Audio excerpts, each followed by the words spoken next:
자, 사도행전 오늘 19장, 20장, 21장을 하겠는데요. 주로 이제 바울의 세 번째 전도 여행. 그래서 사실은 지난번에 18장 23절로부터 해서 사실은 시작이 됐어요. 그래서 18장 23절에 보면 얼마 있다가 떠나 이렇게 돼 있죠. 얼마 있다가 떠나 갈라디아와 부르기아 땅을 차례로 다니며 모든 제자를 굳건하게 하니라. 이 23절로부터 해서 세 번째 전도여행이 시작이 됐어요. 자, 그러면 제가 시작 전에 이거 딱 그림을 이제 그려놨잖아요. 그래서 여러분들 가지고 계시는 하여튼 이렇게 보고 1차, 2차, 지금 오늘 3차까지 전도여행인데 루트를 간략하게 저하고 같이 한번 그려보자 이 말이에요. 먼저 오늘은 3차 전도여행의 루트까지를 이렇게 그려 한번 보고 그리고 이제 내용에 들어가 보면 훨씬 이해가 될 겁니다. 지명을 먼저 생각을 해보면 이제 여기는 어딘지 아시겠죠? 사해? 어디가 사해예요? 밑에. 요거 아니에요? 이것도 세게 물으면 빨리 대답. 요거 맞죠? 사해. 요게 사해고 그러죠? 요게 뭐겠어요? 그러면 갈릴리죠. 자, 그러면 대충 요 정도를 예루살렘이라 이제 우리가 이렇게 하면 이제 예루살렘이다 하면 이제 지도 하여튼 대략 보시고 이 예루살렘에서 상당히 떨어져 있는 이 지역 쪽에 최초의 그리스도인이라고 불리기 시작했던 교회가 세워진 어디가 있죠? 안디옥. 근데 이제 안디옥이 두 군데가 있어요. 그래서 여기를 무슨 안디옥이라 그러냐면 수리아 안디옥. 자, 이 예루살렘에서 제자들, 예수님의 12 사도들과 더불어서 교회가 시작이 됐는데 하여튼 요 정도 지나가면 요쪽을 대충 사마리아라고 이렇게 보고, 그런데 그 위로도, 즉 예루살렘에서 막 그 사마리아나 이방 지역으로 복음이 전파되기도 하고, 또 사도행전 이제 그 7장에 보면 스데반 그 일꾼이 순교하고 난 다음에 이 예루살렘의 박해가 굉장히 심해져서 뭐가 됐다 그래? 사람들이 다 흩어졌다라고 하는 게 사도행전 8장에 막 시작하면서, 그래서 어찌됐든 이렇게 다 흩어지게 되는데 안디옥이라고 하는 교회가 세워졌고, 이 교회에 예루살렘에서 사도를 그 제자를 파송하는데 누구를 파송하냐면 누구예요? 바나바를 예루살렘 교회에서 이 안디옥 교회에 보내요. 이 안디옥 교회를 좀 잘해라. 그런데 이 안디옥 바나바가 이 안디옥 교회에 와서 열심히 이렇게 선교를 해서 교회가 탄탄해지는데, 이 속된 표현으로 부흥을 해요. 잘 돼요. 그런데 바나바가 한 이 정도 지역에 다소라고 하는 곳이 있죠. 다소라고 하는 곳이 혹시 누구의 고향이에요? 바울. 그렇죠.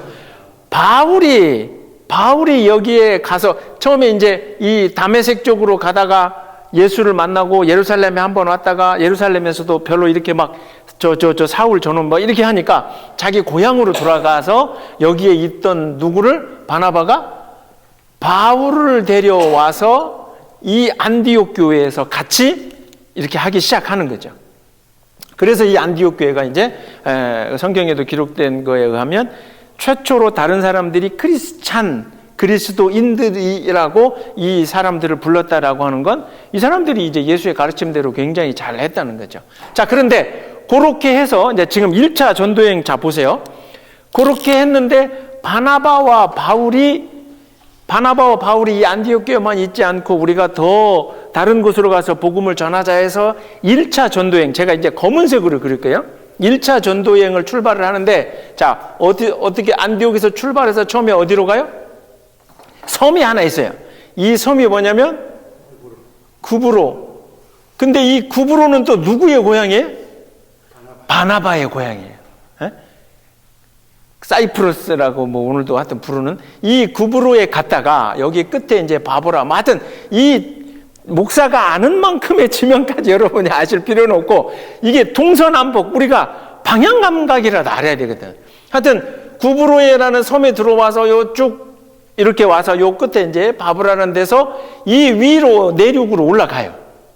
그래서 이제 여러분 지금 1차 전도여행 혹시 지도 가시고 계시면 이렇게 보면, 그래서 여기에 들어오면서 뭐 아탈리아 이렇게 이제 도착을 이렇게 했는데, 이건 중요한 게 아니고 여기서 올라가서 어디로 가냐면 여기에 또 하나의 안디옥이 있어요.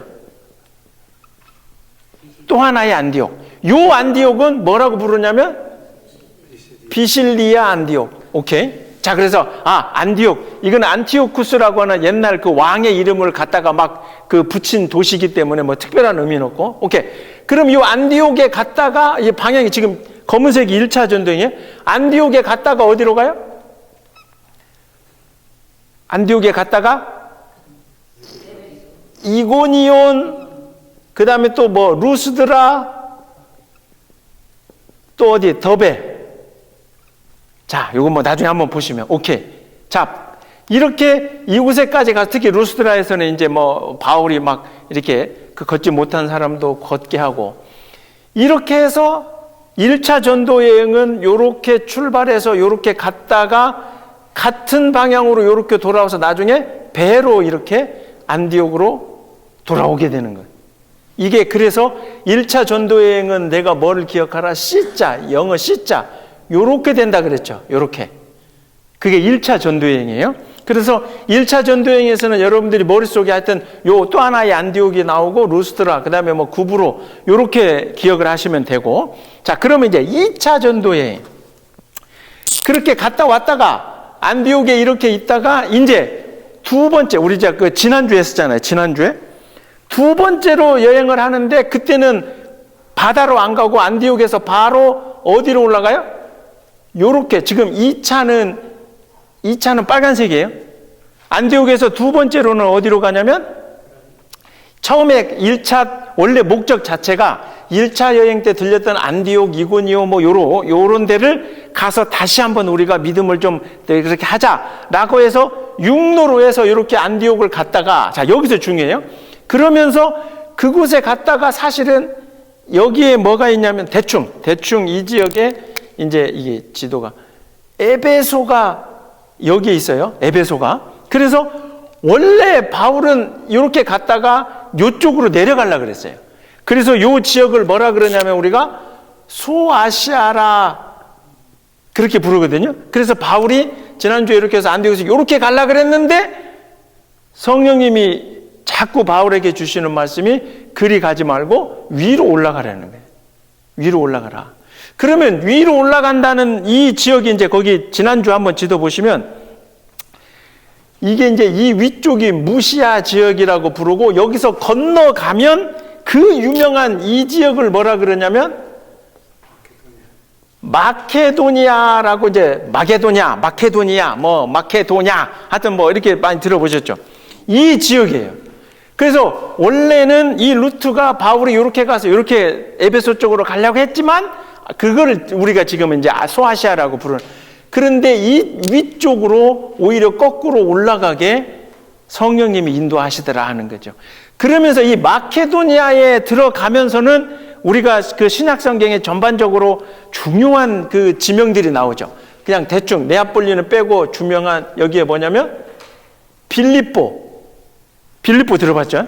빌립보. 그 다음에 그 빌립보에서 그 밑에 또 내려오면 뭐냐면 데살로니가.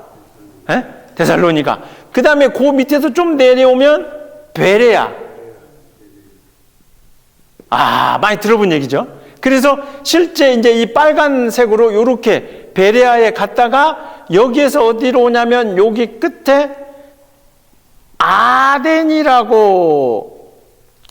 되는 데가 있어요. 아덴. 제가 이제 이거 밖에 아니라. 그리고 이 아덴에서 쉽게 말하면 어디로 들어가요? 나중에 여기가 고린도로 이렇게 들어가더라 하는 거죠. 그러니까 이 2차 전도 여행 때 우리가 신약 성경에 나오는 대부분에 나오는, 일단 이제 그 예배소도 여기서 들리는데 빌립보, 데살로니가, 고린도, 바울이 두 번째 전도여행을 하면서 들렸던 교회들을 향해서 우리가 빌립보서, 데살로니가 전후서, 고린도 전후서, 이거를 이제 갔다 오고 난 다음에 그렇게 보내는구나.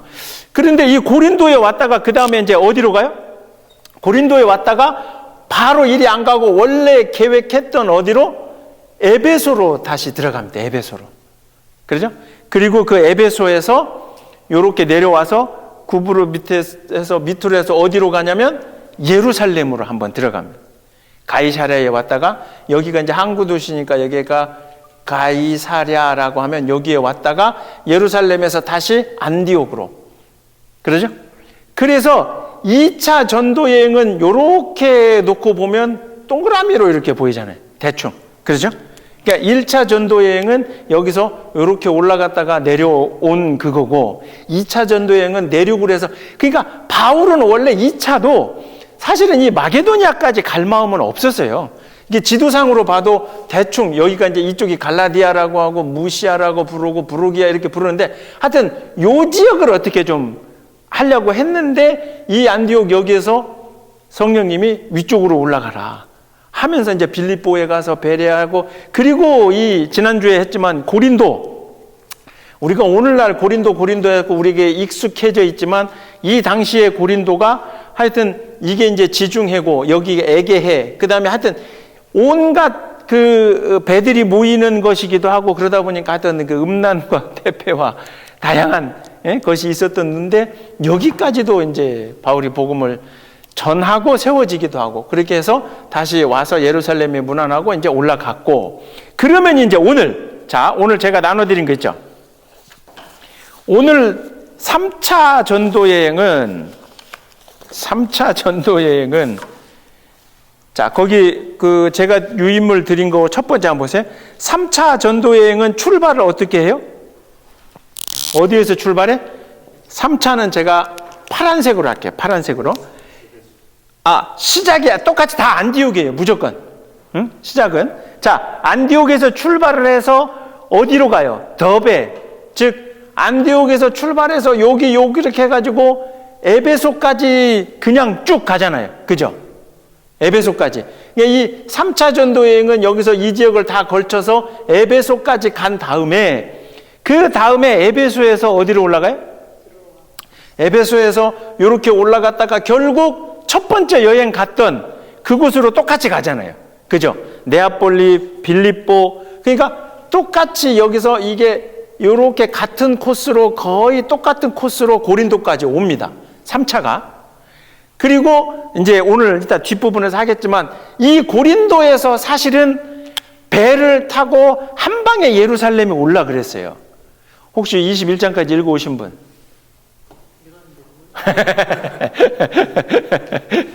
거기 읽었는데 모르는 게 다행이에요. 고린도쯤에 와서 이 예루살렘의 6월절 이제 이 시기가 바울이 여행했던 이 시기가 뭐 복잡하니까 곧 6월절이 다가와서 많은 유대인들이 예루살렘 성전으로 와야 될 때예요. 그 절기를 보내러. 그래서 바울도 여기서 급히 배를 타고 이리 오려고 했는데 유대인들이 많이 배를 타고 이쪽으로 온다는 얘기는 또 다른 거는 한편으로 뭐냐면 그렇게 되면 이 오는 배 위에서 바울을 유대인들이 죽일 수도 있잖아요. 실제 성경에. 그래서 이게 조금 그렇습니다. 이거 위험합니다. 해서 바울이 원래는 이렇게 오려고 했는데 다시 어떻게 해요? 왔던 그 길로 다시 이렇게 올라가서 거기 지도 그렇게 돼 있죠. 올라가서 두 번 이렇게 갔던 그대로 가면 에베소를 들려야 되는데 에베소를 못 들렸어요. 못 들리고 밑으로 살짝 이렇게 돌잖아요. 그죠? 밑으로 돌아서 그래서 이제 그 21장에 우리가 아는 것, 그 오늘 이제 읽어 오신 분들은 알겠지만, 아니 21장이 아니라 20장에 에베소를 들려야 될 것 같은데 못 들리고 이렇게 오는 바람에 이 밑쪽 밀레도라고 하는 곳에서 에베소의 장로들을 불러요. 그래서 그곳에서 내가 갔어야 되는데 이제 못 가서 이렇게 하고 너희들 어떻게 알아? 설교를 쫙 해요. 그래서 이곳에서 밀레도라고 하는 곳으로 해서 배를 타고 구브로를 왼쪽에 놨으니까 요 아래로 내려와야 돼. 배를 타고 요렇게 내려와서 여기에 도착했다가 가이사랴에 들어가요. 가이사랴에서 누구를 만나냐면 그 유명한 빌립. 7의 제자들 중에 하나였던 빌립이 이제 가이사랴인데 여기서 이렇게 잠시 이제 그 뒤에서 보겠지만 이를 버리고 예루살렘에 들렸다가 안디옥으로 가는 게 아니라 3차 때는 여기에서 예루살렘에서 바울이 이제 붙잡히게 돼요. 유대인들에게. 그래서 3차 전도 여행은 이게 이제 3차 전도 여행, 오늘 해야 될 3차 전도 여행은 이거는 형태로는 하여튼 요렇게 올라가서 한 바퀴 돌고 다시 밑으로 내려오는, 약간 누워진 팔자다. 이제 요렇게 우리가 그 무한대, 혹시 수학 시간에 이거 배워보신 적 있나? 수학 시간에 이게 이렇게 무한대인데 하여튼 그렇게. 아하. 그래서 오늘은 이 세 번째인 3차 전도여행을 같이 보게 된다. 지도가 좀 복잡하지만 대충 방향 감각이라도 이해가 조금 되시죠? 자, 그래 놓고 이제 19장을 이제 봅시다. 내용을 보면서 다시 이 지도를 보면 이제 훨씬 더 이제 이해가 되리라 생각합니다. 자, 그래서 19장에 보면 19장 바로 앞에 18장 23절부터 3차 전도여행이 시작된다 그랬는데 18장 24절부터 28절까지는 자, 이 지역을 아가야라고 불러요. 이 고린도하고 그다음에 이 아덴하고 그 다 포함을 해 가지고 이 지역을 아가야라고 불러요. 아가야라고 하는 지역이다. 이렇게 더 큰 맥락으로. 그래서 바울이 3차 전도 여행을 이렇게 시작하기 전에 사실은 이쪽 출신이었던 누가 아볼로가 에베소에 와가지고 그 전에 바울이 만났던 아굴라와 브리스굴라라고 하는 그 부부를 만나갖고 아볼로가 막 열심히 복음을 전하지만 아직 성령 체험이나 성령 충만함을 받지 못했는데 그때 에베소에서 이 두 부부가 아볼로에게 이제 그 성령 충만함에 대해서 이야기한 뒤에 그 깨달음을 얻고 아볼로가 먼저 이 고린도 이 지역 아가야 이 지역에 가서 아볼로가 복음을 막 전하고 있었고 그 뒤에 이제 바울은 출발을 한다 하는 이야기가 18장 그 후반 24절부터 28절까지. 그래서 19장 1절이 그렇게 시작하는 거예요. 아볼로가 고린도에 있을 때에 이렇게. 이해되시죠? 왜 그러냐면 나중에 이 아볼로를 고린도서에서 우리가 보면 나는 바울파다, 나는 예수파다, 나는 누구파다? 아볼로파다. 그 얘기가 나오거든요. 그러니까 어찌 보면 2차 전도여행 때 바울이 한번 이렇게 전해주고 갔지만 3차 전도여행 시작하기 전에 아볼로가 에베소에 한번 들렸다가 거기서 브리스와 아굴라와 브리스굴라를 만나고 다시 고린도에 와서 열심히 먼저 바울이 두 번째 오기 전에 아볼로가 쫙 전하고 있었거든요. 그러니까 그 얘기는 결국 아볼로를 따르는 제자들 또 아볼로의 이야기를 듣기를 좋아하는 사람들도 이미 고린도에 자리하고 있었다. 그리고 이제 제가 언제 말씀드린 것처럼 성경에 바울이 언변이 그렇게 좋지 않다고 이렇게 나오거든요. 그 풍채도 그렇고 사실 그게 속된 말로 오늘날로 얘기하면 별 볼 일 좀 없어 보이는 어떻게 꼬부정해갖고 하여튼 좀 뭐 그렇다고 하는데 아마 아볼로에 대한 어떤 뭐 신체 특성이나 이런 건 없지만 뭔가 막 여기서 적극적으로 막 가서 뭐 배워오고 막 할 정도 하다 보니까 이 사람을 따르는 사람들도 하여튼 꽤 있었나 봐요. 자, 그래서 그때 이제 고러고 있을 때라고 19장 1절을 그렇게 이해하시면 돼요. 아볼로가 고린도에 있을 때에 그때에 바울이 윗지방으로 다녀 에베소에서 와서 그렇죠. 이제 내용. 그래서 3차 전도 여행의 시작이 되는 요 첫 번째 쭉 올라가서 어디? 에베소에 와서 그게 지금 이제 우리가 하고 있는 19장 내용인데요. 에베소에 와서 이렇게 보니까 사람들이 그 에베소 지역에 특별히 그 세례 요한의 제자들이 많이 있었다 그래요. 그러면 이 세례 요한은 누구냐면 그 전에 이 예루살렘과 이 지역에서 요단강가니까 요 지역에서 예수님이 오기 전에 회개하라 천국이 가까웠다 막 그래서 많은 유대인들이 가서 엎드려 막 요한에게 세례도 받고 막 이랬잖아요. 그러니까 그때부터 생긴 이 제자들 가운데 유대인이 흩어져서 가 있는 이제 에베소에도 그런 사람들이 있어서 이 사람들에게 바울이 가서 물어봅니다. 뭐를 물어보냐면 세례에 대해 그러니까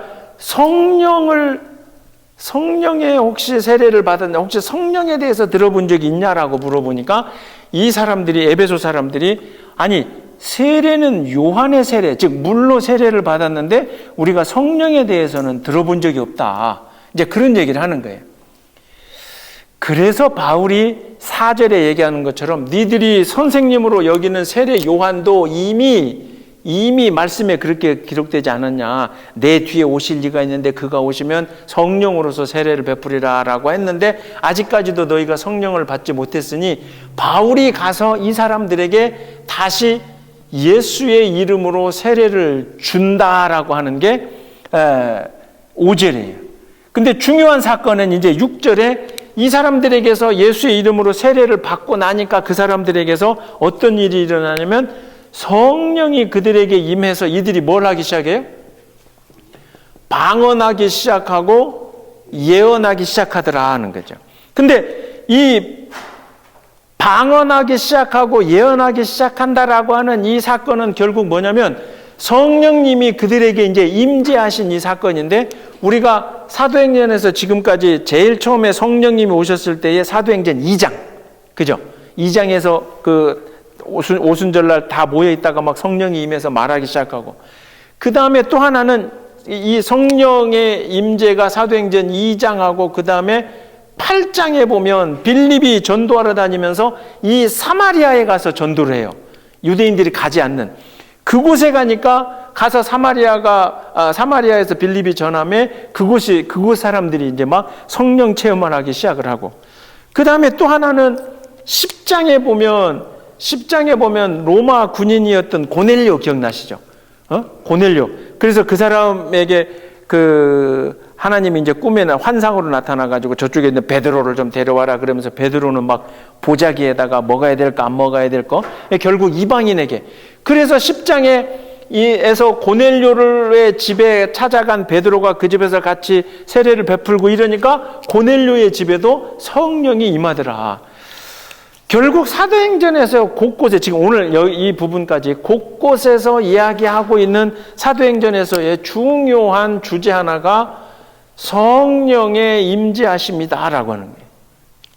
이게 왜 중요하냐면 사도행전 자체는 교회의 시작을 성령님에게 붙들린 자들에 의해서 시작된 걸로 보거든요. 그러니까 오늘 19장에서만 봐도 안디옥에서 이렇게 에베소에 가보니까 이 사람들이 이미 하여튼 세례 요한에게 세례도 받고 또 그 세례 요한을 믿고 고백하고 하다 보니 그 뒤에 오실 예수에 대해서도 이들이 이제 고백은 하고 있었지만 그들에게 아직 방언이나 예언과 같은 즉 완전히 자신의 삶이 변화되고 뒤집어지는 그 성령의 체험을 이 에베소 교인들이 아직 하지 못하고 있더라 하는 거죠. 그러면 그 얘기를 우리는 이제 이 성경을 읽으면서 우리가 고백해야 될 건 우리 자신에게도 이제 물어봐야 되는 거죠.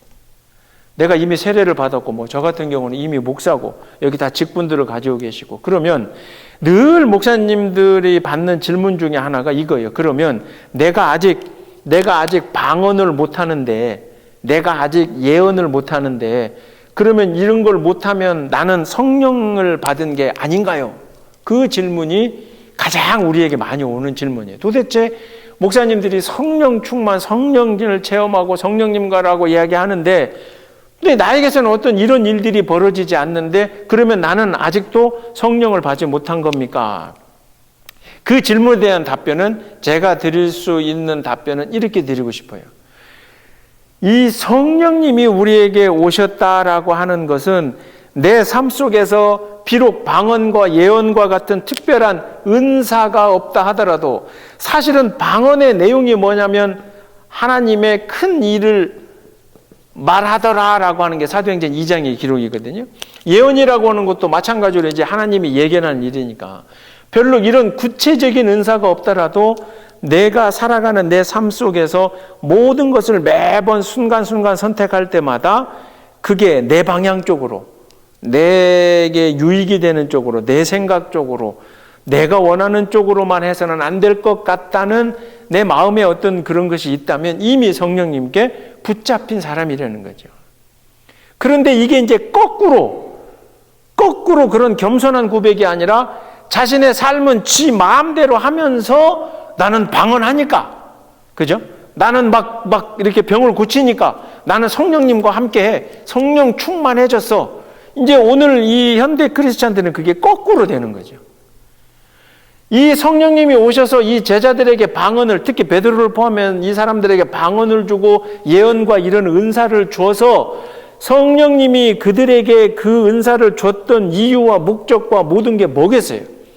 그들이 변화되고 그들을 통해서 교회가 세워지고 그들을 통해서 영혼 구원이 일어나면 되는 건데, 거꾸로 오늘 이 시대에는 이게, 그러니까 어떻게 보면 그런 거죠. 우리가 원인과 결과라고 얘기를 하잖아요. 원인과 결과라고 얘기할 때 성령님이 우리에게 오셔서 내 삶이 변화되는 결과가 아니라, 여기서는 딱 잘라버리고 성령님이 오시는 것으로 나타난 요 방언과 은사. 그러니까 막 성도들 간에도 저 기도원에 어떤 목사님이 막 성령 충만하게 막 병 고치는 은사가 있는데 막 앞날도 바라봐. 가서 좀 기도 좀 받아봐. 그런데 그런 목사님이 만약에 자신의 그분이 살아가는 뭐 삶이나 그분이 행하는 어떤 그 인생의 과정에서 성부, 성자, 성령이라고 불리는 예수 그리스도와 같은 그런 어떤 삶의 사랑의 모습이 없다면, 이제 오늘 성경에서도 많이 나오지만 마술사들, 주로 이 시대의 마술사들 또는 그 영적인, 오늘 이 시대에는 뭐 영적인 걸로 장난치는 것들도 많이 있고 그 정도 하수밖에 되지 않는다라고 하는 거죠. 그래서 이제 제가 드리는 말씀은 에베소 19장에 있는 에베소 교회에 이미 세례 요한의 제자들이면서 세례를 받은 이들이 있지만 그들이 아직도 성령을 체험하지 못하고 성령을 경험하지 못했다라고 하는 건 그들이 보여주는 그곳에서의 삶 가운데 예수를 닮지 못하는 어떤 그런 삶이 있었다라고 하는 거죠. 그래서 6절에 세례를 바울이 그들에게 안수하며 성령이 그들에게 임하시니까 이 순간 그들도 방언하고 예언도 했다. 이건 사도행전 2장에 나온 그 사도들이 받은 거하고 똑같은 은사죠. 그러면서 누가는 슬쩍 7절에 모두 12사람쯤 되니라. 이걸 집어넣은 거예요. 그럼 어떤 거겠어요? 예루살렘에 몇 명, 예루살렘에 사도라고 불리는 사람이 몇 명이에요? 12명이잖아요. 그러면서 에베소에서도 성령 충만함으로 이게 된 사람들이 12명이 되더라라고 하는 이야기를 꼭 집어넣은 건 예루살렘의 사도와 하여튼 비견될 만큼 그런 어떤 이제 균형을 위해서 그 숫자를 12명이라고 했다 하는 거죠. 자, 그런데 이 에베소에서는 이제 첫 번째 성령의 그 세례와 관련된 사건이고, 두 번째로는 또 하나의 사건이 일어나요. 뭐 물론 이제 에베소에서 한 세 가지라고 볼 수 있는데, 두 번째는 8절부터 20절까지의 사건인데, 이 12명의 사람들이 막 성령 충만함을 겪고 막 방언도 하고 예언하는 도중에 사람들이 바울이 막 능력을 행하니까 바울의 앞치마 또는 수건, 뭐 손수건, 뭐 이때는 이제 다른 사람 집에 가면 종들이 와서 뭐 이렇게 닦아주고 막 하대. 어쨌든 바울의 앞치마나 수건만 갖다가 대도 막 병들이 낫는 거예요. 그러니까 그걸 보니까 이 에베소에 있는 다른 사람들 가운데 특별히 거기 제사장이라고 하는 사람이 있어요. 제사장 이름이 누구냐면 스게야. 약간 일본 이름 같아요. 그러지 않아요? 스게와 에다가 아들이 몇 놈이 있었어요? 몇 놈? 7명의 아들이 있었어요. 근데 이거 스게야를 누구라 그래요? 지금 제사장이라 그러잖아요. 결국 유대인이었고 또 회당에서 뭐 이렇게 제사를 드리다. 이 스게와와 7명의 아들들이 바울의 흉내를 내는 거예요. 그래가지고 슬쩍 병을 고치고 막 이렇게 하려고 귀신을 쫓아내려고 하다 보니까 한 귀신을 쫓아내려고 하는데 그 귀신이 나와서 뭐라 그러냐면, 야 임마, 야 내가 바울도 알고 예수도 알고 근데 실제 공간복음서에서도 예수님이 막 귀신을에게 다가가면 귀신들이 뭔지 알아보잖아요. 주여 여기에 뭐하러 오십니까? 좀 나를 좀 살게. 귀신들도 알아본다는 거예요. 근데 이 귀신이, 야 인마, 내가 바울도 알고 예수도 아는데 너는 뭐냐? 니네는 뭐냐? 이러는 거지. 그러면서 오히려 거기에 기록 보면 이 스게와 7암의 몸이 상하여, 그러니까 이 귀신한테 다쳐서 뭐 하게 된다고요? 도망가게 되더라 하는 거예요. 그 일이 이제 이 에베소에서 이렇게 일어나는 거죠.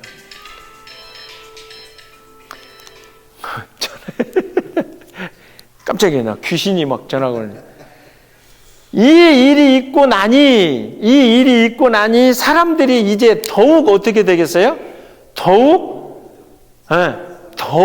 야, 저거는 바울만이 해야 되는 일이구나. 저건 대단한 일이구나. 그러면서 또 어떤 일이 일어나냐면 거기에 이제 마술하는 사람들, 아까 말씀드렸지만 이게 이제 우리가 한글로 번역하다 보니까 이제 이게 마술인데 하여튼 영적인 모든 짓거리를 다 하는 이제 이런 사람들이에요. 이 사람들이 깨닫고 자신들의 책을 다 갖다가 마술을 가르치고 배우던 이 책을 싹 다 갖다가 한 번에 불사르는데 그 값이 얼마라 그래요? 그 값이? 5만. 은 5만. 나는 돈 좋아하니까 내가. 은 5만은요, 보세요. 은 5만은 5만 드라크라라고 하는 이제 그 화폐 단위인데 이렇게 생각하시면 돼요. 이거는 하루, 그러니까 5만 1년에 365일이죠. 그러니까 하루에 1 드라크라라고 보시면 돼요. 그러면 이거는 결국 5만 1이라 그러면 150년, 약 150년 노동자가 하루 일상 하루하루 벌어서 할 것 같으면 약 150년 걸려서 될 만큼, 이게 뭐 중요한 건 아닌데 계산을 한번 찾아보니까 그렇게 되는 거예요. 그 모든 책을 갖다가 싹 불태웠다. 그럼 중요한 건 그러니 마술사들이 불을 태웠다, 이게 중요한 게 아니에요. 여기에서 우리가 연결해야 될 건 뭐냐면 바울은 그의 앞치마와 수건만으로도 병이 고치고 귀신이 쫓아졌어요. 그래서 그런 모습을 보고 일부 어떤 사람들이 스게와나 7명의 아들들이 바울의 흉내를 내면서 병을 고치려고 이 귀신을 쫓아내려고 했지만 안 되는 거죠. 그러면 이제 우리가 이 사람들에 대한 정보는 없지만 앞서 했던 요 이야기와 연결해서 생각을 해보면 결국 뭐의 차이다라고 우리가 다시 볼 수 있냐면 결국 성령님이 하시는 일이냐는 거죠. 그러니까 성령님의 붙잡힌 바 된 사람에게서 그 능력이 나오고, 아까 이 사람들에게 세례 요한의 세례를 받았지만 예수의 이름으로 세례를 베풀었고, 우리가 삼위일체로 이야기하지만 예수의 이름으로 세례를 베풀었는데 성령님이 오셨다 그러잖아요. 결국 바울이 지금 이 귀신도 예수도 알고 바울도 안다라고 하는 이야기는 성령 충만함으로, 즉 예수와 동행하는, 그 바울은 귀신도 두려워하고 병도 나아지는 길이 있지만 그 성령을 직접 본인들이 임재함을 받지 아니한 사람들이 흉내내는 일은 오히려 그게 반대작용으로 나더라는 거죠.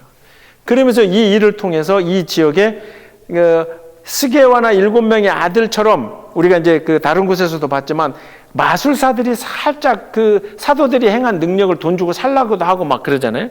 그러면서 이제 여기에서는 에베소에서는 그게 회개가 일어나면서 오히려 다 갖다 태우고 20절에 19장 20절에 이와 같이 주의 말씀이 힘이 있어 흥왕하여 세력을, 참 쓰지도 않는 한글단, 흥왕한다. 그러니까 뭐 굉장히 부흥하고 에베소 교회가 이런 일들을 통해서 첫 번째는 막 12명이 성령을 받고 막 방언하고 막 예언하고 막 이렇게 되는 거, 또 하나는 병 고치는 가운데서 흉내 내려고 했다가 이렇게 잘못되는 사건, 이 두 가지 일을 겪으면서 에베소에는 뭐가 더 많은 사람들이 하나님 앞에 예수 그리스도를 믿기 시작하는 사건이 일어나더라 하는 거죠. 에베소에서.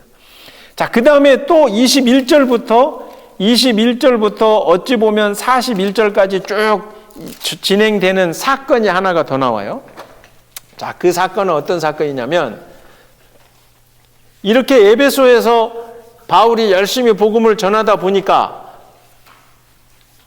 바울 때문에 굶어 죽게 생긴 사람들이 생겨요. 그게 누구냐면 이 에베소라고 하는 곳에 아데미라고 하는 로마 신화에 나오는 신이 있어요. 제가 거기 정보는 드렸죠. 그 첫 번째 그 페이지 제일 아래 보면 제우스의 딸이며, 그렇죠? 저 아래 보세요. 아데미, 제우스의 딸이며 아폴로 신과 쌍둥이 남매다. 결국 로마 신화에 나오는 이제 신의 하나예요. 근데 이 아데미가 여신이에요, 여신. 그리고 마치 뭐 구약에 나오는 바알이나 이런 것처럼 풍요를 의미하는. 그래서 이 아데미 신은 이제 다산의 의미로 그 신의 형상을 만들 때 막 이 가슴을 막 24개를 막 이렇게 붙일 정도로. 이게 결국 어떤 의미냐면 아데미 신상을 만들어서 파는 은으로.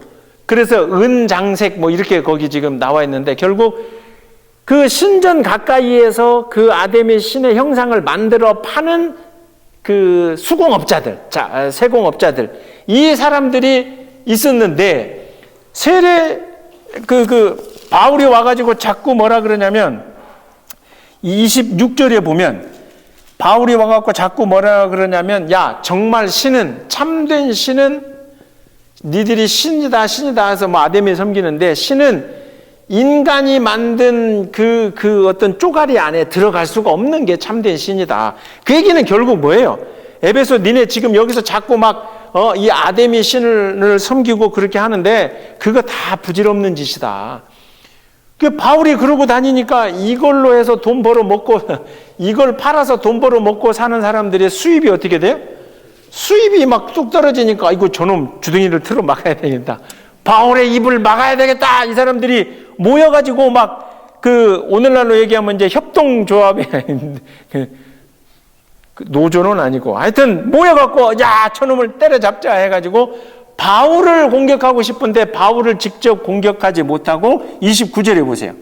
온 시내가 요란하여 바울과 같이 다니는 사람, 같이 다니는 어디 사람? 마게도냐가 어디라 그랬어요? 지금 여기 에베소인데 마게도냐는 여기 그 에게라고 하는 바다 건너 이 지역 사람들이에요. 그러니까 이제 이 사람들에게도 이방인이고 타향 사람들이고 근데 바울하고 같이 다니는 그 두 사람을 가이오와 아리스다고를 붙잡아 가지고 막 어떻게 이놈들을 뭐 죽이든지 살리든지 막 그래서 흥분을 해 가지고 막 그러고 있는 거예요. 그런데 이제 이 과정에서 이 두 사람을 죽이려고 할 때 서기장이라고 하는 사람이 나와서 이 소동을 조금 잠재웁니다. 근데 이 서기장은 뭐냐면 이 에베소도 마찬가지로 여기 옆에 있는 로마의 통치 권한에 들어가 있는 곳이고 그래서 이 서기장은 이렇게 생각하시면 돼요. 로마와 그 현지 그러니까 요 에베소 지역에서 가운데 입장에서 이 지역을 통치하는 사람이다 보면 돼요. 행정관리다. 그래서 이 지역을 잘 관리하고 일어나는 일들을 로마에 보고하고 이런 중간관리 역할을 하는 사람이 서기장인데 이 사람이 나타나가지고 왜 그러냐면 어쨌든 자기가 있는 지역에서 막 소란한 일이 일어나고 사람을 죽이고 살리고 이러면 안 되니까 야, 그 사람들이 아데미 신전에서 물건을 훔친 것도 아니고 불법을 행한 것도 아닌데 이 난리를 칠 필요가 있냐. 그리고 만약에 필요하면 재판을 하든지 이렇게 해야 되지 그냥 그것을 막 죽이려서는 안 된다라고 서기장이 나서서 이 흥분했던 그래서 바울과 같이 다니던 가이오와 그 두 사람을 풀어주게 되는 일이 이 아데미에서 그 에베소에서 일어나더라 하는 거죠. 그러니까 우리가 19장에서는 이 에베소에서 세 가지 사건을 기억하시면 돼요. 첫 번째는 성령님의 세례를 그들이 받기 시작하게 된 거. 그리고 두 번째로는 바울이 성령님과 동행함으로 행했던 능력을 흉내내려고 했다가 그게 인간의 능력으로 되지 않고 성령님의 것으로 된다는 사건. 그리고 세 번째는 그 지역에 우상을 섬기던 사람들에게 그 우상이 보잘것없는 것이라고 외치는 그 과정에서 바울과 따라다니는 사람들이 공격을 받을 수 있었는데 하나님이 누구를 쓰시냐면 서기장이라고 하는 그러니까 이 사람은 예수를 믿는 사람도 아니고 유대인 편도 아니고 뭐 그렇다고 이방인 편도 아니고 바울 편도 아니고 그런데 이 사람을 통해서 그 바울과 함께 다니던 가이오와 아시도로 이 두 사람들을 구해내는 일이 이 에베소에서 일어나게 되더라. 그런데 이 사람들이 해를 입진 않았지만 에베소 사람들의 일부는 아직도 이거를 팔던 사람들은 어떤 마음이겠어요? 바울을 죽이고 싶어요? 안 죽이고 싶어요? 저는 이번에는 우리가 이 서기장이 나서서 실패했지만 저거 우리 손에 걸리면 우리는 용서할 수 없겠다 하고 일을 박박 가는 거죠. 그러니까 바울이 계속 에베소에서 이제 있을 수 있어요, 없어요? 왜냐하면 이 에베소에서 이 난리가 났으니, 예? 사실은 바울이 에베소에서 어찌 보면 이제 요 지역을 다시 돌을 수도 모르겠는데, 그래서 그 일 뒤에 바울이 어디로 건너가요? 마게도냐로, 그 지역으로 가게 되는 게 20장. 스무스하죠. 자연스럽게 20장으로. 소요가 그침에 바울은 제자들을 불러 권한 후에 작별하고 어디로 떠나요? 에베소에서 이렇게 배 타고, 지도 보시면 이제 배 타는 과정에 지명들은 따로 있죠. 저기 드로아로 올라갔다가 네아폴리 갔다가 이렇게. 그래서 결국 어디로 다시? 빌립보, 즉 마게도냐로 건너가더라 하는 거죠. 그 지방으로 다녀가며 여러 말로 제자들에게 권하고 헬라에 이르러. 이게 참 환장하는 거죠. 지도에는 헬라가 나와요, 안 나와요? 안 나오거든요. 그래서 이거를 마게도냐라고 부르기도 하고, 이 사람들이 쓰는 언어로 이 고린도를 포함한 이 지역을, 아까 아가야라고도 하는데 이 지역을 또 뭐라 그러냐면 헬라라고 또 이야기를 하는 거죠. 그래서 결국 이 20장 2절에 한 절인데 어떻게 되어 있어요? 거기에서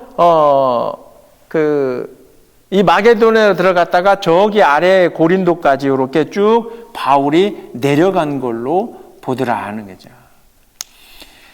거기에서 석 달 동안 있다가 배 타고 수리아로 가고자 할 때 이렇게 돼 있죠. 그러니까 이렇게 되는 거예요. 여기서 이 헬라 지역이 고린도예요. 여기서 몇 달 있었다고요? 이 지역에 석 달을 있다가, 수리아는 어디예요? 원래 처음 출발지. 그러니까 여기서 배 타고 이쪽으로 건너가려고 하다가, 수리아로 가고자 할 때에 유대인들이 자기를 해하려고 공모함으로 다시 어디를? 마게도냐를 거쳐 올라가기로. 자, 이해되죠? 여기서 그냥 바로 배 타고 이렇게 가려다가 이 뱃길에서 바울을 죽일 수도 있으니 다시 어디로? 왔던 마게도냐 지역으로 다시 이렇게 올라가더라. 그러니까 이게 그냥 문장 하나 때문에 이 지도를 자, 그래서 그 밑에 있는 3차 전도여행 지도 보시는 게 조금 이해가 되시죠? 그래서 이게 마게도냐로 왔고, 그 헬라가 고린도까지 요 아래, 근데 거기서 다시, 그러니까 배를 타고 가지 않고 어디로? 육로로 이렇게 다시 마게도냐로 올라가더라. 그러면서 4절에, 제가 이제 요거 20장은 지도와 관련된, 지명과 관련돼서 제가 지금 꼼꼼하게 하는 거예요. 왜냐하면 너무 많은 행적이 그냥 한 줄에 다 끝나버리거든. 자, 20장 4절에 아시아까지 함께 가는 자는 이렇게 돼 있잖아요. 그럴 때 이 아시아가 어디냐면 여기예요. 여기 에베소가 있었던. 그래서 지금 이 마게도냐로 다시 내려왔다가 이렇게 올라가는데 여기에서 아시아까지 건너가는, 에게해라고 하는 이 바다를 건너가는 그 곳까지 함께 가는 자는 베레아 사람, 브로의 아들, 사람 이름인데, 이 사람들이 쭉 이렇게 나오고, 그리고 그들은 가서 드로아에서 우리를 기다리더라. 드로아가 어디예요? 요 에베소 위에, 즉 마게도냐에서 건너오면 들어오는 항구가 여기가 드로아. 그러니까 요 파란 루트로 그쪽에 건너갔다가 이쪽으로 들어오라고 해서 드로아예요. 에게해를 갔다가 마게도냐 갔다가 아시아 쪽으로 들어와 해서 드로아예요. 들어와 그러잖아요. 그 드로아가 여기서 나왔다니까. 웃자고 하니. 자, 그러면 여기서 들어와. 그래서 5절에 그들은 먼저 가서 드로아에서 우리를, 이게 우리라고 표현되어 있잖아요. 뭐냐면 이제 우리가 한참 지났지만 사도행전의 기록이 누가예요. 누가라. 이거 쪼까 아시죠? 사도행전을 누가 썼냐고. 누가요? 이 자식아 누가 썼냐고. 누가라니까. 누가 썼. 자, 거기서 우리라고 표현이 되어 있는 건 누가가 결국 의사이면서 사도행전을 기록한 누가가 바울과 계속 함께 하고 바울 곁에서 계속 따라다녔기에 이걸 이렇게 기록하고 있잖아요. 그래서 거기에서 그들은 먼저 드로아에 가서 우리를 기다리더라. 우리는 무교절 후에 빌립보에서, 그러니까 보세요. 빌립보가 여기잖아요. 빌립보가 여기니까 아까 그 위에 나오는 베레아 사람, 이 사람들이 먼저 드로아에 가서 우리를 기다리고 우리는 아직 빌립보에서. 이해가 되시죠? 이제 그 성경 말씀이 우리는 무교절 후에 빌립보에서 배로 떠나 닷새만에 드로아에 있는 그들에게 가서 또 7일을 머물더라. 그러니까 20장 1절부터 6절까지가 사실은 이 지역에서 이렇게 올라가고 여기 빌립보에 잠깐 바울과 누가와 나머지가 있고 다른 사람들이 먼저 가고 좀 있다가 그 다음에 이제 우리가 배 타고 가고 그 일들이 지금 그 기록이 되어져 있는 거예요. 그러면 이제 그 드로아에 가서 일어났던 일 중에 하나가 우리 목사님들이 설교할 때 늘 쪼크로 또 하는 설교 시간에 졸다가 떨어져 죽습니다. 예? 그 설교 시간에 졸면 죽어요. 막 이렇게 옛날 목사님들이. 근데 나는 그 분명히 제가 하여튼 어렸을 때 하여튼 그 부흥 강사 그때는 막 사경에 이런 걸 하니까 우리 엄마 따라가서 이렇게 듣고 있는데 막 그 얘기를 했던 기억이 나요. 이거 설교 잘못 듣다가 떨어져 죽는다고. 그게 뭔 소린가 하는 이야기가 요거예요. 여기. 자, 7절부터 보세요. 그 주간의 첫날에 우리가 떡을 떼려고 지금 그러니까 이곳은 어디예요? 지금 드로아야, 드로아. 예? 마게도냐에서 건너와서 이 드로아에서 벌어진 일인데 바울이 열심히 막 밤까지 이걸 계속해요. 그러다 보니까 8절에 우리가 모인 윗다락에 등불을 많이 켰는데 유두고라고 하는 청년이 창에 걸터 앉아 있다가 깊이 졸더니 바울이 강론하기를 더 오래 하며 졸음을 이기지 못하고 어디에서? 3층에 떨어져서 죽어버렸더라. 이게 다른 말로 하면 뭐예요? 바울이 설교하는 설교 듣다가 떨어져 죽어버렸더라. 근데 이제 거기가 그 청년이라고 되어 있는데 이제 요게 헬라어에 따져보면 약 한 그 12세에서 16세 정도로 이렇게 본다고 하는데 어쨌든 아무튼 죽었어요. 그럼 이게 어떤 일이겠어요? 바울이 열심히 설교하는데 성령을 얘기하고 예수님을 이야기하고 이렇게 하는데 이 사람 그 이야기를 듣다가 바울이 또 한편으로는 얼마나 졸리게 얘기했어요. 좀 재밌게 이야기를 하든가 그래서 우리 장경동 목사님이 이런 분처럼 이야기해 가면서 막 하든지 그러죠. 어쨌든 아니면 지가 피곤했든지 하여튼 떨어져 죽었는데 10절에 바울이 내려가서 그 위에 엎드려 그 몸을 안고 말하되 떠들지 말라 생명이 그에게 있다 하고 올라가 떡을 떼어 먹고 오랫동안 곧 날이 새기까지 이야기하고 떠나니라. 그러니까 결국 사람들이 이 죽었던 유두고가 다시 살아나는 일을 이 지역 사람들은 경험하게 돼요. 자, 그러면 이제 우리가 여기에서 또 잠깐 이 구약을 조금 봐야 될 필요가 있는데요. 뭐냐면 여러분들이 혹시 제가 이제 한번 여기서도 설교를 한번 했던 것 같은데 그 엘리야와 엘리사 구약 성경에 나오는 엘리야와 엘리사도 이와 비슷하게 사람들을 이렇게 죽었던 그 하필 또 공교롭게 어린 아이들로 이게 소년 또는 아이로 비춰지는 그걸 살린 사건들이 있어요. 자, 먼저 엘리야부터 이제 좀 시간 열왕기상 한번 볼까요? 열왕기상 17장. 저는 이 열왕기상 17장을 얘기할 때마다 추접스럽게 과부의 것을 뺏어먹은 사건이라고 하지만 열왕기상 17장에 보면 엘리야와 사르밧 과부 많이 들어보셨죠? 이 사르밧이라고 하는 저기 과부라고 하는 건 사실 어떻게 돼요? 남편이 없으니까 이 시대, 구약 시대나 예수님 시대나 홀로 먹고 살 수가 없잖아요. 얼마나 찢어지게 가난하겠어요. 근데 그에게 이제 그 과부하고 누구하고 같이 살고 있었어요? 사실 아들 하나하고 살고 있는데 먹을 게 없다는데 말이야. 추접스럽게 그걸 좀 나에게 달라 해서 뺏어 먹고 물론 이제 그 집에 이렇게 그 축복이 임하는데 근데 나중에 이 아들이 이제 열왕기상 17장 18절 보세요. 이 일 후에 집주인 되는 여인의 아들이 병들어 증세가 심히 위중하다가 숨이 끊어진지라. 이게 하나님의 사자에게 열심히 자기들 먹고 끝날 그걸 갖다 바쳤고 그래서 물론 축복을 받긴 받았지만 그 뒤에 또 자기 아들이 죽은 거야. 그러니까 아들이 죽으니까 19절 보세요. 열왕기상 17장 19절에 엘리야가 그에게 그의 아들을 달라 하여 그를 여인의 품에서 받아 안고 자기가 거처하는 다락에 올라가서 자기 침상에 누이고 그리고 21절에 그 아이 위에 몸을 3번 펴서 엎드리고 그러니까 이건 마찰을 했다는 거죠. 그렇게 해서 결국은 중요한 건 이 아들이 살아납니다. 자, 그러면 이 에베소 지역에 있던 사람들, 그 유대인들은 이 엘리야의 사건을 알겠어요? 모르겠어요? 알죠. 왜냐하면 유대인들은 자기들이 이게 읽어오던 들어오던 막 그 선지자에 대한 이야기들 이런 게 있었기 때문에 이게 뭐 전통으로 또는 뭐 이야기로 이렇게 구전돼서 내려오던 어쨌든 이 엘리야의 이야기를 알고 있었을 거라는. 그러면 엘리야만 그랬느냐? 그 조금 이제 열왕기 상이니까 열왕기 하에 가면 엘리사가 나오죠. 열왕기 하 4장 보세요. 열왕기 하 4장에 보면 4장 8절부터 시작되는 얘기가 뭐냐면 제가 요거를 한번 이제 설교 지난번 한번 했는데 열왕기하 4장 8절부터 엘리사가 자기네 동네에 오니까 자기 남편하고 상의해가지고 아이고 저 주의 사자인데 우리가 방을 하나 마련해 줍시다. 2층 방에다 해가지고 방을 마련해 놓고 엘리사가 그 지역에 올 때마다 그 집에서 먹고 마시고 기도하게끔 해줬어요. 그러니까 이제 이 엘리사가 떠나면서 사랑하는 사람들이요, 당신들 혹시 소원이 뭐냐? 필요한 게 뭐냐? 뭐 종을 통해서 물어봤는데, 그러니까 직접 한 얘기지만 아니면 종이 그거 딱 보니까 저 집에 애가 없어요. 그래가지고 그러면 이 집에 이제 아들이 있게끔. 그래서 그때 나중에 이제 그 집에 애가 생겨요.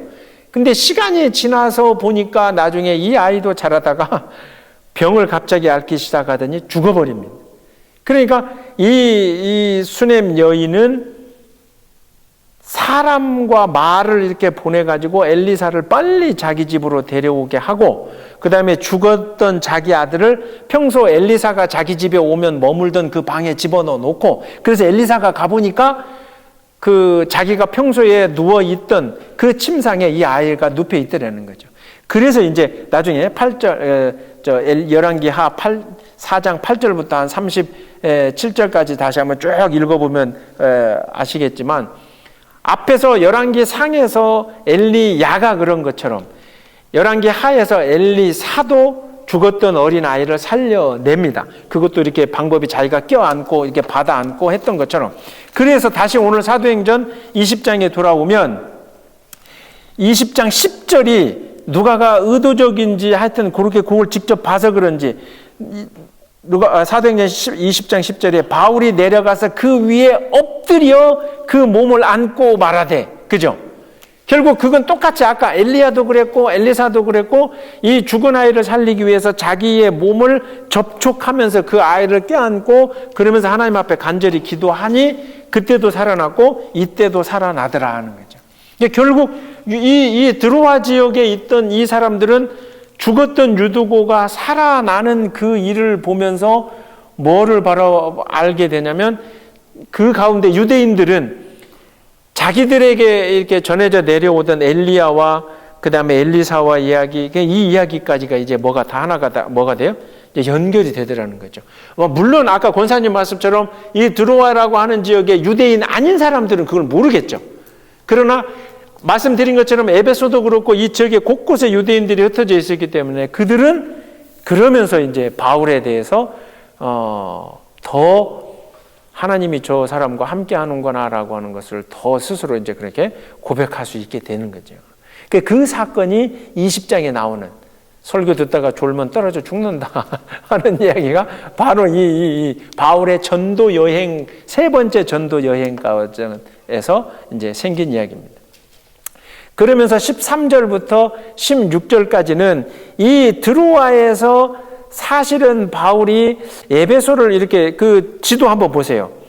드로아에서 배를 타지 않고 육로로 가도 에베소를 갈 수 있고, 어찌 보면 배를 탔다고 해도 에베소를 한번 들릴만 한데 에베소를 들리지 않고 바로 가게 됩니다, 바울이.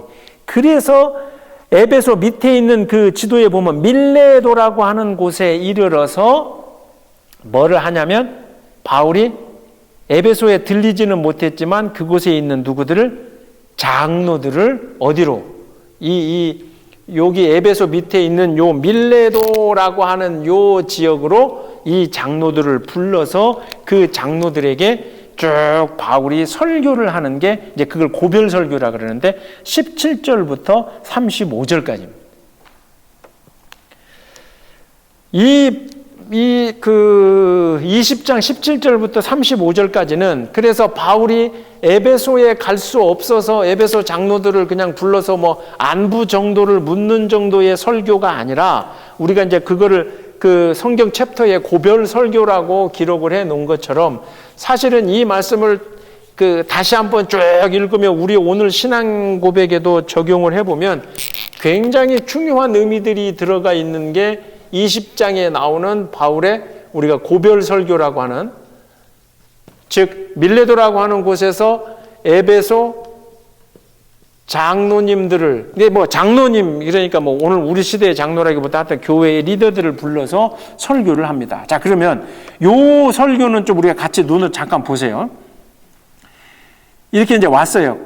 19절에 모든 겸손과 눈물이며 유대인의 관계로 말미암아 당한 시험을 참고 주를 섬긴 것과 유익한 것은 무엇이든지 공중 앞에서나 각 집에서나 거리낌 없이 여러분에게 전하여 가르치고 유대인과 헬라인들에게 하나님께 대한 회개와 우리 주 예수 그리스도께 대한 믿음을 증언하면서 내가 지금까지 이렇게 돌아다녔다. 그러면서 아까 에베소에서 우리가 19장에서 봤던 여러 가지 소동도 있었잖아요. 그 세 번 에베소에서 일어났던 마지막 소동은 막 바울을 잡아서 어떻게 해보려고 하는 일도 있었고. 자, 그런데 22절에 보라, 이제 나는 성령에 매여. 그렇죠. 우리가 지금 19장, 20장을 계속 봤지만 바울에게서는 성령님과 동행하는 우리가 능력을 보잖아요. 이제 나는 성령에 매여 예루살렘으로 가는데 거기서 나는 내가 무슨 일을 당할는지 알지 못하노라. 왜 예루살렘에 가면 바울이 이렇게 무슨 일이 당할지 이제 못하겠다, 하여튼 하여튼 안 좋은 일이 일어날 거다라고 하는 얘기를 바울이 왜 하냐면 이미 1차, 2차, 3차 전도 여행을 다니면서 아까 고린도 여기에서 바로 배 타고 가려다가 그게 위험할 것 같아서 돌아가고 결국 이방인들이 바울을 죽이려고 하는 게 아니거든요. 바울이 전도하고 다닐 때마다 공격하던 사람들은 하나님을 모르고 뭐 그 유대인이 아닌 이방인들이 아니에요. 계속 쫓아다니면서 죽이려고 하고 입을 다물게 하려고 하는 것은 유대인들. 예수를 메시아로 고백하지 않는 그 유대인들.